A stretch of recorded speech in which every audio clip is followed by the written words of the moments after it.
So where is the logical place to go to after immigration? And I thought, obviously, foreign affairs. And the big issue in international relations for Australia has been Iraq, the war we followed George Bush into. And so my original plan for a foreign policy was just to abolish the Department of Foreign Affairs and replace it with a photocopier hooked up to the White House. Because, of course, George Bush is the man who writes our foreign policy. This is a man who, quote, said that Iraq wasn't going badly. No, he said the problem in Iraq is that the media only ever reports the bad news from Iraq, like the 100 people dying a day, as opposed to all the good news, like the 18 million that lived. I mean, that's a clear majority alive. Where are those news reports? Today, you can see behind me some of the happy, smiling faces of the Iraqis that made it through the day. Their joy would almost certainly be enhanced by early projections indicating that many of these people will still be alive at the end of the month. They celebrated in the traditional Iraqi way by shooting their guns in the air and at the occasional Kurd. The other big issue about Iraq has been how many people have died, because the Lancet survey says that about 650,000 people have died, whereas George Bush says that 50,000 have died. And a lot of people have said, oh, George Bush is trying to deny the suffering. I say, no, that's not what the president's doing. All the president is doing is converting that 655,000 Iraqi lives into 50,000 American lives. It's just a simple exchange rate. Because, people are sitting at home in America thinking, 650,000, what does that mean to me? Oh, 50,000 Americans.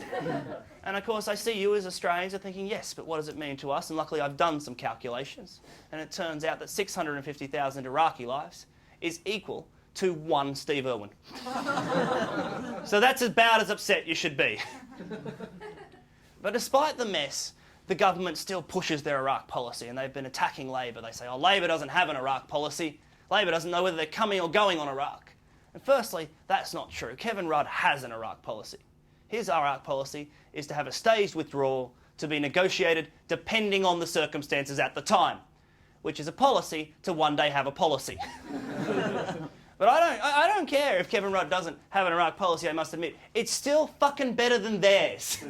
He didn't make the mess. I don't care if Kevin Rudd's Iraq policy has something to do with voodoo dolls. John Howard preaching to Kevin Rudd about Iraq is like Paris Hilton telling Lindsay Lohan she's dumb. True, but not credible. So what I think we need in foreign policy is to let the Australian people make more of the decision. And that is the basic principle that will inform my foreign policy. My friends, for too long, Australia's working families have had to pay for military invasions like Iraq that they do not support. As a result, under a Kenneally government, we will allow the Australian people to choose whether or not they pay tax for the military. Australian people will be able to pay for the invasions they support and will not have to pay for the ones they oppose. I like to call this policy war choices.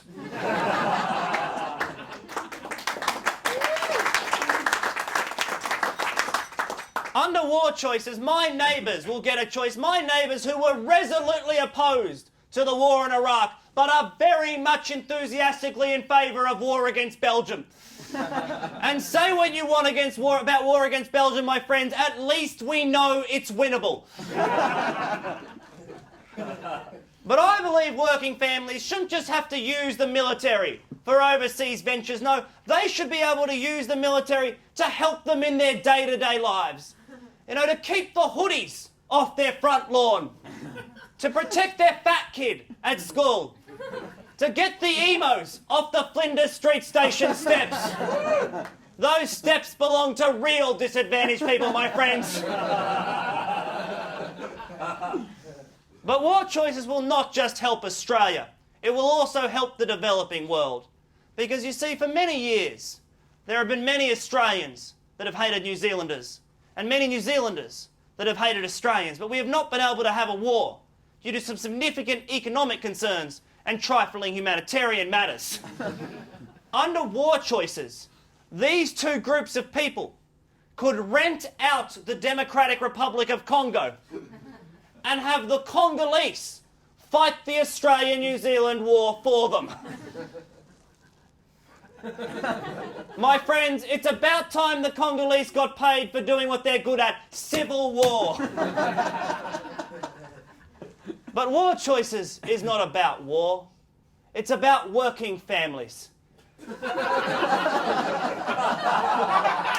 It's about lifting the tax burden off working families. It's about letting working families decide where they'll drop their bombs. Not being told what to do by some bureaucrat who calls himself the foreign minister, or worse still, some union boss. And